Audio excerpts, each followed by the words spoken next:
over again if Avery didn't like the lighting or the camera angle. How had she managed to be the very last one on set? Oh yes, waiting and praying that Bobby would really call her. Sammy had emerged from his guard post. "Hey!" she called back, hoping that he would pay attention, see her, and wait for her to come running back. She'd even take a ride with disgusting fat Sammy at this point. He wasn't looking her direction. He was going off duty, heading away from her. She should have accepted a ride from him when he'd offered, but she'd been convinced she'd find a taxi right away. Who the hell knew that the area dried up like a prune once it got late at night? The guard disappeared behind one of the trailers. He'd been anxious for her to go, of course, once she'd refused to ride with him. She'd been the last one near the trailers, the only one left who had been working on the on-location day-plus shoot for O'Leary's, a tale about crime and prostitution in the 1800s in New York City. One of the pubs in the area had had the right interior, and the buildings, except for the gap where the old Darby building had so recently stood, were perfect. The gutted area and the work tents set up on the old site were shielded by a blue screen for the movie making.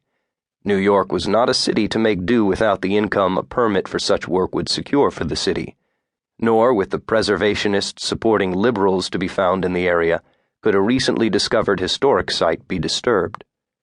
Even so, the area around the demolished building was surrounded by cheap wire fencing that any schoolboy could scale, and closed by a gate with a 2-bit combination lock. It looked like a war zone in a third-world country. She was beyond it, though, and she hurried. The gaping hole in the landscape seemed alive, mocking her for her fear of darkness and shadows. Now she cursed Bobby Walden. Megastar. Jerk. So, maybe she had been too easy, too wide-eyed and too hopeful. But he'd really been into her during the shoot. He'd whispered such cool stuff to her between takes that day. She was ready. She knew how to get her name in the paper, and how to move ahead. In film, in the real world, perception was everything. She wasn't a fool.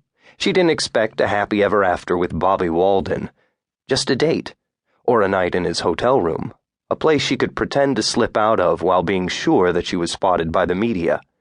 That was all she needed. Her picture on page 6, maybe.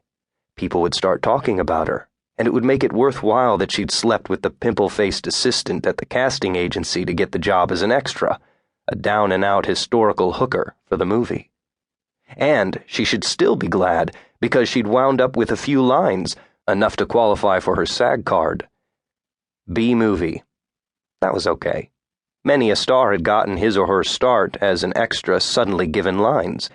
It took something like being singled out by Bobby Walden to get noticed. "Hey! Hey, Sammy!" she called, walking back toward the site and Sammy.